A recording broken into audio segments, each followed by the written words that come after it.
Time now for the week that was, when we'll take a look at the top stories that made headlines around the globe this week. And we'll start with Chicago State University, CSU, yesterday, on the order of Judge Nancy Maldonado of United States District Court of Illinois, released the academic records of President Bola Tinubu in his custody, although the institution failed to produce an original copy of Tinubu's 1979 certificate. In its response to request number 2, CSU does not, in the ordinary course, keep copies of students' diploma, and after diligent search, cannot locate a copy of the original diploma it prepared for Mr. Tinubu in 1979. Hence, has no document responsive to this request, the release document stated. But the university was able to produce diploma certificates of other graduates not requested by Atiku, the release document, as suspected by former Vice President Atiku Abubakar, exposed variations in signatories and logo, as well as revealing the fact that the president attended the university after he graduated from Government College Lagos in 1970. Maldonado had, in a ruling, ordered CSU to make all requested documents available before the court by noon yesterday, Chicago time. The release records contain 32 documents.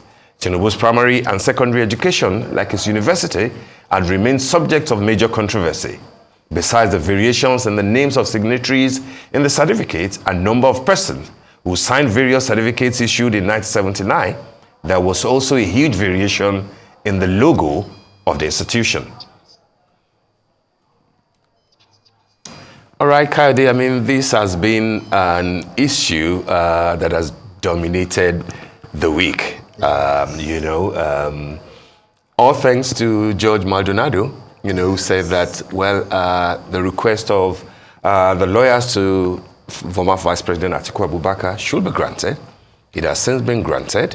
Many people have now read. I mean, I confess that it's a tedious read, the entire deposition, but it's also an interesting read. It is an interesting read. Because of the way it's being done, it's question and answer, yes. So it's easy for you to follow through step by step to see what is being raised and what is being highlighted. And we had this conversation on the morning show yesterday as well. I watched it. And I listened to your position when you used the example, of working on a rise, yes. But then not having the right papers. And yes. I was going to call you and say to you that a lot of people that I've spoken to are like, they've given another kind of analogy. Okay. And that's to say that if you have a staff member of a government organization who, like the rest, is now been, requested to produce his identity card as access into the office from Monday. And they got the directive on a Friday. Somehow, he has lost his identity card. And then because he understands the weight of the new request, he decided, to resort to self-help, and he produced an identity card, thinking all he needed to do, since he knows all the guards and all the security people, is just to show them. But then he realized that he had to swipe to enter. And then he's told that, no, but how come this is not working? We know you to be a staff, but how come this is not working? And then it turns out that he has, he went ahead to produce an unauthorized kind of identity card. A bit dicey, a kind of an analogy that explains, from one side what is going on. But the problem with that sort of a staff member will be when you now check to say, why will you print when you are a staff? Why will you resort to self-help? Why not report it? Why not report it? And then it's discovered that, yes, this staff member is a graduate, but then he doesn't have a school cert. It doesn't show what led to his university degree. Yes. It shows on the one hand that at a point, he has actually forfeited some amount of money for certain kind of, infractions, and on and on and on like that. When you begin to have a staff member like that, suspicion grows. Trust, decreases, of course. It's thrown to the windows. It looks to me like this is the kind of a thing that is happening, and I don't think all these will end with the Supreme Court judgment. It looks to me that a lot of people are saying, oh, but let's wait. This is not a criminal case. Let's wait what the Supreme Court will decide. I think it's beyond the Supreme Court. It is definitely beyond the Supreme Court. But a lot of Nigerians have been saying, I have my finger on the pulse of the nation right now because of the nature of the job that we do and the impression. Nigeria has never been this divided. The division is so massive that those who are in support of the president, they have dug their foot in. In fact, they've dug their entire body in that there is nothing you can say to convince them. When you talk about the morality of a president who is being questioned about the authenticity of his certificate, the authenticity of his name, the authenticity of his date of birth, the authenticity of when he went to which particular school and when the school was established and things like that. And yet they're saying, is it legal? If it is not, then it's not an issue. But then you're saying it is actually illegal. And they will tell you, go to court, go prove it. It's not about what you think, it's about what the court thinks. And that brings us to the issue of eyes on judiciary again and again and again, and hoping that the judiciary will do the right thing. I don't know the truth of the matter beyond what we can see. Absolutely. Because I've used the analogy that I used yesterday. You've given me another one, and then during conversation last night with a friend, another one came on, which is to do with I have my job at Arise, and the bank has said I should present my papers, and I've got the job, and I've got the account, and then they want to give me they want to give me a loan, and they have asked for pay slip, and I've given them pay slip, and then Arise confirms that the pay slip that I gave them is not the one that they normally issue. The bank will think I want to defraud them. I want to be fraudulent. Even an embassy would deny you visa. Exactly. On account of that. On account of that. If Arise were to say that the pay slip that Kadi Akintemi has presented is not the one from Arise, the embassy will definitely deny me a visa. They will not give me a visa. The bank will definitely want to think that they need to take me to court because I want to be fraudulent. So all of these things, yes, there's an issue of morality. There is the issue of legality of it, but the question is, they're saying, certain set of people in Nigeria are saying that if you say that it is illegal, go to court. Well, you know, my position is that, yes, those two points are important, the morality of it and the legality of it. And the issue of the legality of it, in my opinion, won't stop with the Supreme Court judgment. You know, I think that this is something that will drag to 2026, when the electioneering towards the primary elections for 2027, you know, will have started in earnest. So I think that people will have armed themselves with the sort of documents and with the sort of things to approach the court. I like the fact that things are coming out, or things did come out of that deposition, because we have seen some fellows who have made a fetish of saying that there was no subpoena to a Nahurwe bar, to different things. Certain things are coming. Even the FBI's name, you know, cropped up. My worry for our president is that even if he wins ultimately at the Supreme Court, I hope that he will not have been stamped with what the Yorubas called Afokemu. You know the story about Enukisi, Lara Afokemu. You know, Afokemu is the person who Mumbo Jumbo is always destroying the cup on the native refrigerator. And therefore he cannot escape the tongue lashing of people every time he gets that done. You know, so I hope that even if you win legally, but morally, I hope that you will not become the proverbial Afokemu who's always getting things. Well, you know, we're praying out for the sake of Nigeria. All right, we'll proceed. So, in observance of the 2023 World Teachers' Day, President Bola Tinubu has expressed gratitude to Nigerian educators and reaffirmed his administration's dedication to recognizing their contributions.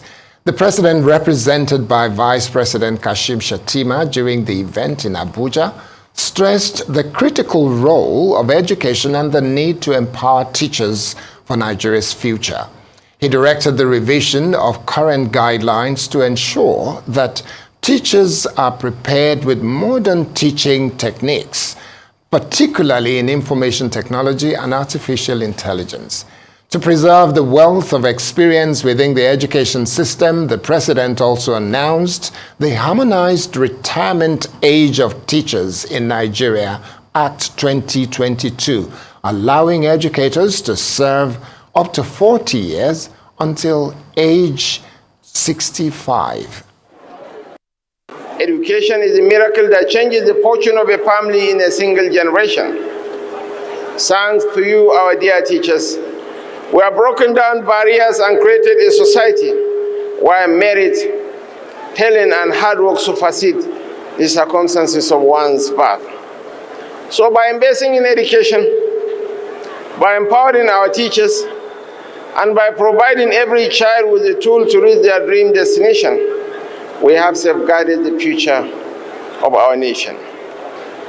Your Excellencies, ladies and gentlemen, the world has undergone profound changes, and so has teaching as some of us used to know it. Today we found ourselves in the age of artificial intelligence, where technology is transforming every facet of our lives. As we celebrate our Teachers' Day today, we must also recognize that they face new challenges and opportunities in this digital era. In the past, a teacher's role was simply to impart knowledge, but now it extends far beyond that. Today's teachers must not only be knowledgeable, but also technologically adaptable, and innovative. They must equip their students with skills that are relevant to an ever-evolving job market, where automation and AI are becoming increasingly prevalent. Our commitment to education must evolve with the times. Well, so teachers. I think I did mention yesterday that I think it was in the UK that they used to have this advert that says only those who can teach. And those who can really do teach, and they do churn out people who change lives. They do change lives themselves. That's right. And that's the power of teachers. I don't know what your thoughts are with regards to what the president has said and what he is looking to give teachers. Yeah, I mean, that was a good one from the president. And I think that the vice president was a good feat to have represented Asiwaju Bola Ahmed Tinubu there. Given the fact that Vice President Shettima, aside being a banker, was at some point, a teacher, a lecturer. And therefore, he probably will understand better the challenges that teachers are facing in Nigeria and the sort of suggestion that he should offer to its principal. The president has spoken well. How he will now walk the talk is what is important, because we know that there are many unfinished business as far as the relationship between federal government and ASU is concerned. Teachers, the word Teachers' Day is not just about lecturers or teachers tutoring in higher institutions. It's everybody, who teaches, who's raising, who's molding, absolutely. Anybody who's imparting knowledge. And I think that it is important. It is not just about remunerations, though. It's also about how we certify, people that we entrust our young ones, to. Today, because they are not getting paid well enough, many teachers, like nurses and doctors, are now on their way out of the country. We now have a situation where it is not just European countries that are now seeking to take, over our own teachers. Even, in the UAE, in, part of Asia, if your qualification is sound and you are willing, people are now luring our teachers, to other places. And you won't blame anybody the same way that you can blame the nurses. Which therefore means that we'll have to fix a lot of things in Nigeria. And there's so much that both the minister, the Minister of Education on the one hand, and the Minister of Labor, will have to do to ensure that the next 4 years or thereabouts of this administration, there will be some remarkable changes in how the government is dealing with teachers. The president has listed the things that he would like to do. Let's see how, for example, by December, when he will be presenting his budget for 2024, how we'll begin to address all those challenges one by one in terms of appropriation. But I think that he spoke very well, and the teachers should be happy. Yes, at least. They should be. And one of the things that I kept looking out for in terms of what the government plans to do will be not just the remuneration, but the recruitment of teachers. You look at some countries like Sweden, Denmark, and other parts in Europe, you will discover that more often than not, the screening and the vetting of the people that become teachers is really intense. It is. Why? As it Only should be. The best should become teachers. It shouldn't be a dumping ground for, I can't find another job, I can't find anything to do, I have a degree or I have a master's degree, and for that reason you go teach because you can't find anything to do. That should never be the case. You look at the instances of the things that happened under Governor Oshiomhole in Edo State. You look at what happened in Kaduna State under Governor Nasir El-Rufai when tests the quality of teachers when tests were carried out. The quality of teachers were tested, and you discovered that some of them just don't cut the grade. They're not even fit for purpose. So those things still will be conversation that we must have because the quality of education that we're turning out has got to be one that is incontrovertible. You can't question it, you can't dispute it because you see the quality of teachers, you just say thumbs up, absolutely. And some of the teachers that we have heard, I went to Federal Government College in Kano, and I know the quality of the teachers that we've got there. I did retake papers in a local school in Ogun State called the Gomade Grammar School, and the quality of the teachers there were quite good way back in the 1980s, 1970s, 1980s.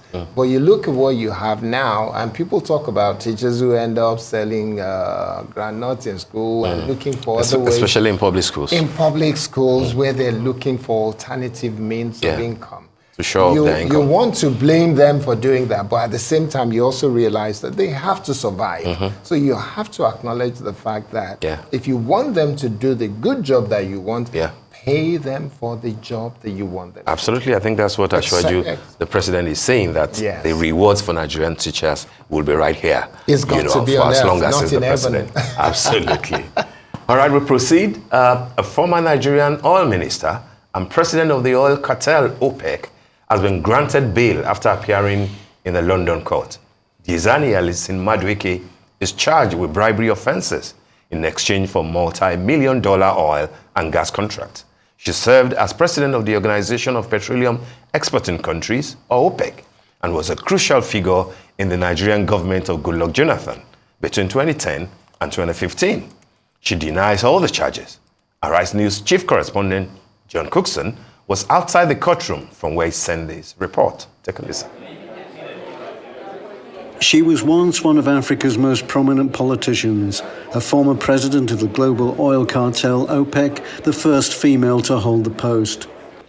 Today's London court appearance by Alison Madueke follows years of investigations by Britain's National Crime Agency and Nigeria's Anti-Graft Commission, the EFCC.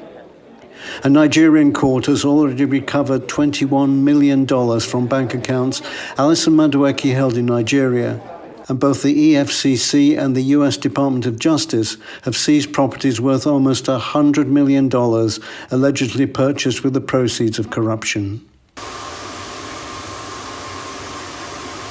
Evidence in this case is expected to shed further light on alleged corrupt practices endemic to Nigeria's oil industry over a period of 5 years.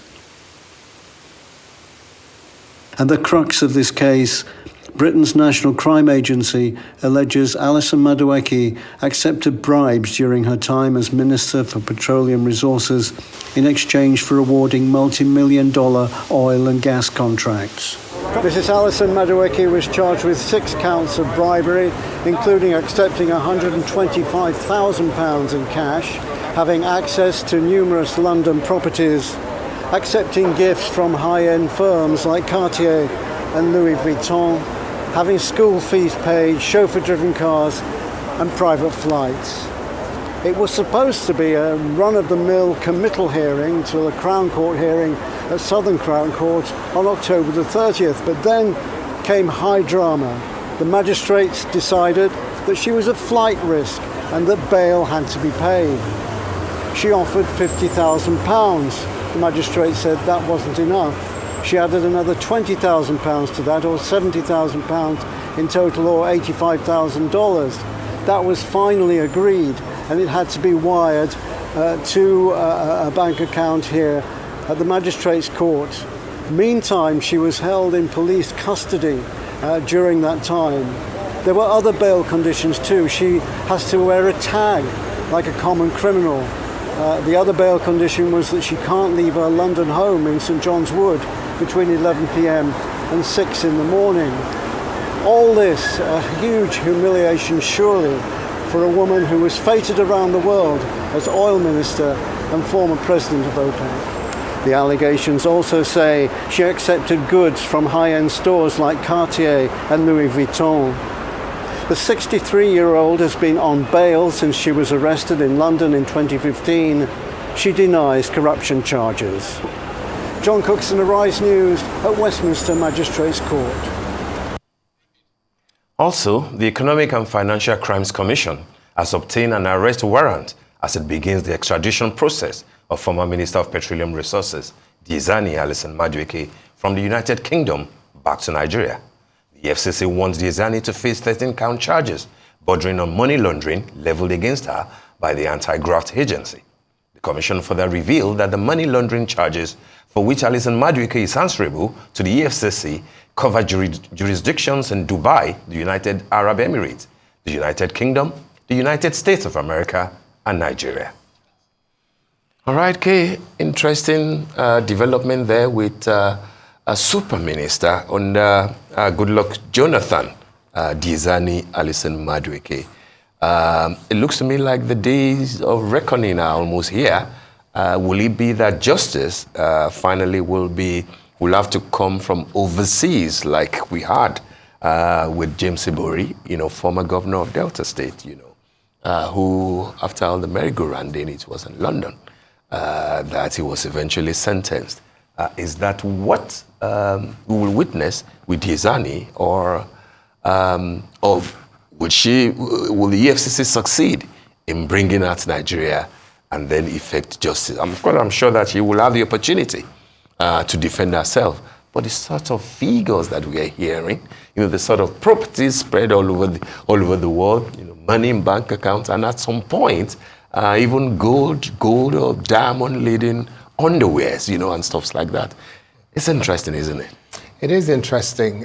When I first saw the statement from National Crime Commission, I just thought, this cannot be real. Actually, my expectation was that it was going to be even a lot more than that. Because at the beginning, what was in the news was billions of dollars, almost sounding like it's something similar to what Abacha had done to Nigeria. Yeah. Private jets everywhere and things like that.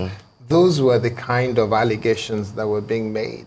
But those allegations have not been substantiated, and those are not the allegations. The allegations in the rumor mill are not the ones being pushed forward by National Crime Commission. This is a clear case of bribery. It's a clear case of bribery, not a case of fraud and stealing, embezzlement of money. So I have a friend who said, who used to joke, it's a joke now, who used to joke about the fact that if you accuse me of stealing your money, is your money missing? If you cannot prove that your money is missing. So I guess the EFCC comes into this case from that perspective.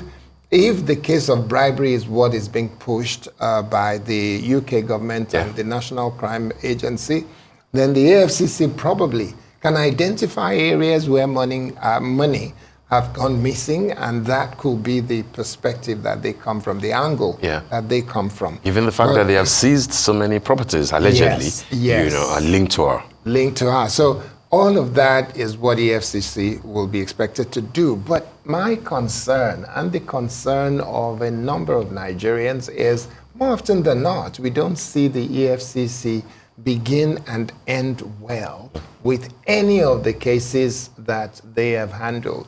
Probably a few that you can say, yes, they did well, but as of today, they don't have large number of cases considering the level of criminality against the Nigerian economy, against the Nigerian treasury, by people in government, and these are said to be allegations that have not been proven, and you would have thought that there will be.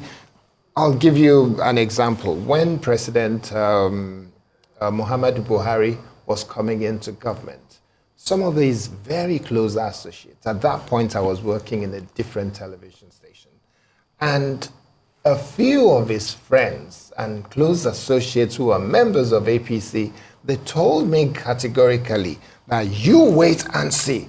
When President Buhari when General Buhari becomes the president, all the people that stole Nigeria's money, they will run away. They will disappear from this country. They will be hounded and chased from wherever they go to hide. It did look like that in the first few weeks of Buhari's ascendancy, though. Yes. So much so that Femi Adesina, the presidential spokesman at that time, said, he knew Sheriff was in town, and that the body language alone, had made things possible. And what happened? Little did we know that the president would spend a good chunk of his time, in the UK, battling his health. Exactly. We did not see that result. We did not get that result from the so-called body language of the former president. Now the EFCC is huffing and puffing and saying the headless EFCC. Because there hasn't been a chairman since. There's no chairman of EFCC, so I don't know who is going to be speaking on their behalf. Maybe their spokesperson will, but what do we know? What do we understand about what the EFCC wants to do? So, we'll wait to see. We'll wait and see. Hope, for the sake of Nigeria, that we will get some results, because we need to begin to see some results. Absolutely. So moving on, Nigeria now has a 48-member federal cabinet. It follows the confirmation of the 3 additional nominees by the Senate. However, Wednesday's screening was halted for several hours after the nominee from Northwest Kaduna State, Balarabe Abbas Lawal, slumped. He later regained consciousness and returned to the chamber. Our Rice correspondent, Omar Bazai, was there. Highly honored, because to me this is the highest point of my career, to stand before this hall and say things about myself. I feel very, very happy. Today is maybe my happiest day. The ministerial nominee from Kaduna State, Balarabe Abbas Lawal, was the second of 3 nominees to be screened on Wednesday, and everything was going on pretty well until the point when he stepped on the stage. Just when he had finished telling the lawmakers what he can do and why he's suitable for the job, one of the senators from his state stood up to seek support for the nominee. And just when he was doing this, Lawal suddenly slumped and collapsed, throwing everyone inside the chamber, including the Senate President, Godswill Akpabio, into a panic mode. Can you say water, give me water. Water and sugar. Water and sugar. Get sugar, and water. Akpabio could be heard calling for help, water, sugar, just about anything to revive Lawal as lawmakers rushed to his aid. The entire episode unfolded on live television before Akpabio could order all cameras out of the chamber. The panic quickly spread to many outside the chamber, especially supporters and family members who had come to rejoice with Lawal in his moment of glory. It, however, didn't take time for paramedics from the National Assembly Clinic to come to his rescue as they quickly stabilized the nominee. It's basically exhaustion. I got the news just yesterday, and I had to come from Kaduna to attend this session. And there were so many things that we need to do, and I had to throughout yesterday night, so it was purely exhaustion. And I want to thank the Senate for their understanding and also the medical team that took care of me, and all the people that are around, and particularly the senators from my state that are around. You can see them around with me. They've been taking care of me since I came here. So this can happen to anybody, and I feel I'm all right now. I've been treated, and I'm all right now. Yes, he's very fit. It's just exhaustion, which can happen to anybody. So he doesn't have any medical issue that can make him not to take up the new role. So he's very okay. I certify him medically fit for the new role. When the Senate doors reopened, there was not a single word about what had just happened, as the lawmakers simply moved on to the next ministerial nominee, Ayodele Olawande from Ondo State. The Senate had earlier screened the ministerial nominee from Kwara State, Dr. Jamila Bao Ibrahim, who promised to bring her wealth of experience to bear. At the end of the screening, the Senate confirmed all 3 ministerial nominees, including the man from Kaduna State, who President Bola Tinubu had used to replace former governor of Kaduna State, Nasir El-Rufai, after the Senate failed to previously confirm his nomination. The Senate then went on to also screen the board members and management of the Niger Delta Development Commission, NDDC, who were earlier nominated by President Bola Tinubu in August. Omo Bazwai, Arise News. Well, that's a very interesting one. The incident was a big breaking news, and I think it had a massive impact globally amongst Nigerians, that a minister collapsed, and we can only say that we are happy that he recovered and that he's out there, he's talking, and I think all 3 of them have been confirmed. Yeah. So that means they become members of the government. Of the cabinet, yes. Yeah. Well, I mean, interesting development when that incident happened, and I appreciate, the way in which the National Assembly wanted it reported, that it could have happened to anybody. The clinic of the National Assembly came to the rescue, and stabilized them. But there are 2 important things to consider there. First is the reaction of the President of the Senate, who was seen and heard shouting, "Water, water, water, sugar, sugar, sugar." I didn't understand the point. We know him to be a lawyer and a politician, but as a medical doctor, we do not know that he has. So water and sugar for somebody who has just collapsed. I would have thought that the first thing to do for him to say, if he was going to say, because he had the microphone, get the first aider, get the, the medics in, but water, water, sugar, sugar. I didn't understand if it was meant to be serious, or he just, panicked and he didn't know what to say. But I'm glad at least that the National Assembly has a functional, first aid and, a fully equipped clinic, within the premises. The other part is the revelation by Balarabe himself, that he only got to know about his nomination less than 24 hours before, and all the preparations rushing down from Kaduna to Abuja for confirmation. Do we really have to do things in this manner? You recall Lastminute.com. Absolutely. You recall the lady, the other lady from Kano, who got to National Assembly only to discover that her name had been removed at the last minute. Nobody was there to communicate to her to say, don't bother. We have changed, we've moved on. But then this is a replacement, others were cleared since August or something. And then he's only coming. Do you even, will 24 hours be enough for you to put together all the sort of documentation that will be required, for a proper screening? But hey, this is how we do things here, and it's rather unfortunate. So we sympathize with the gentleman, but we're also happy for him that at least he survived it. He's alive and he's well. Absolutely. He's alive and he's well. Let's hope that his work as a minister will not be in this manner of, fire brigade approach.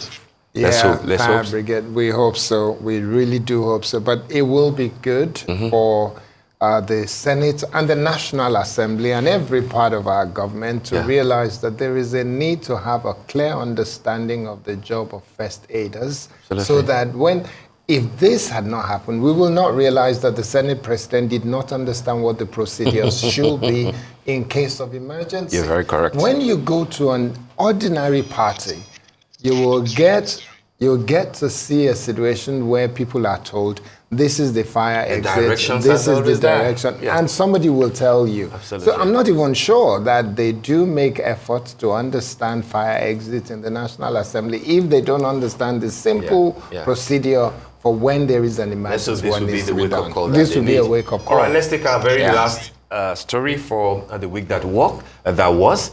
The World Bank and International Monetary Fund are set to address institutional reform at the upcoming annual meeting in Morocco. To tackle climate change head-on, they are gearing up for a makeover while maintaining their commitment to assisting emerging markets and developing economies facing mounting debt challenges. Rice correspondent Nkechi Nana tells us more.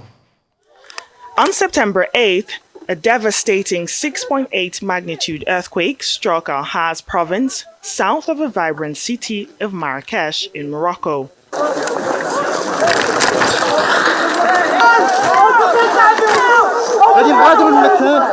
The aftermath was nothing short of catastrophic, with nearly 3,000 lives lost and millions more left injured and displaced.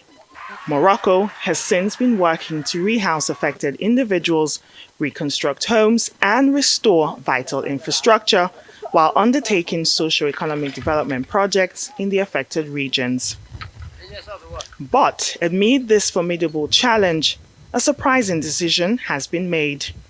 The World Bank, International Monetary Fund, and the Moroccan authorities have shown unwavering resolve, agreeing to proceed with the 2023 annual meetings scheduled to take place in Marrakesh from October 9 to 15.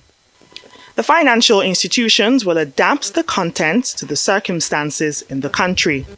What makes this decision truly remarkable is the proximity of the meetings to the disaster site just 45 miles away. This illustrates the commitment of the international financial institutions to stand by Morocco during this trying time.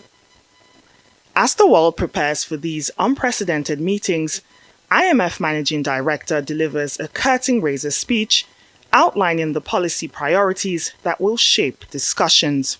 What we want is countries to win the fight against inflation.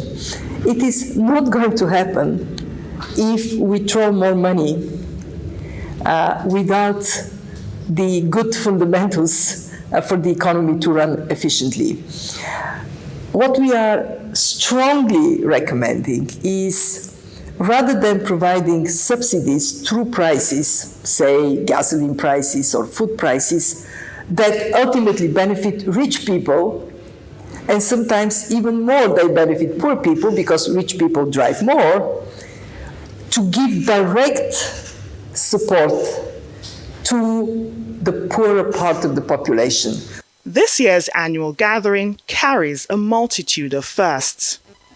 It marks the first time the event will be held since the appointment of A.J. Banga, the former MasterCard chief executive, to lead the World Bank.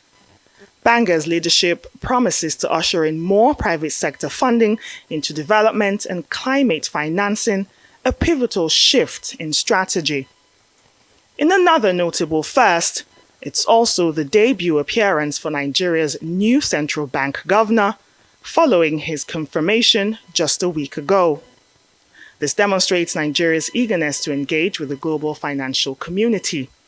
Additionally, it's a significant moment for Nigeria's Minister of Finance and Coordinating Economy, Wale Edun, who will lead the Nigerian delegation. In the face of adversity, Morocco and the international community are showing resilience and determination as the 2023 annual meetings approach. All eyes will be on Marrakesh, where world leaders will gather to discuss pressing global challenges, all while standing in solidarity with the earthquake-affected region, making this event truly exceptional in many ways. Nkechi Nana, Arise News. Okay, thank you very much, Nana. That's all on the week that was. We'll take a short break now. When we return, we will be joined by Paul Alaje, senior economist and partner SPM professionals. Do stay with us.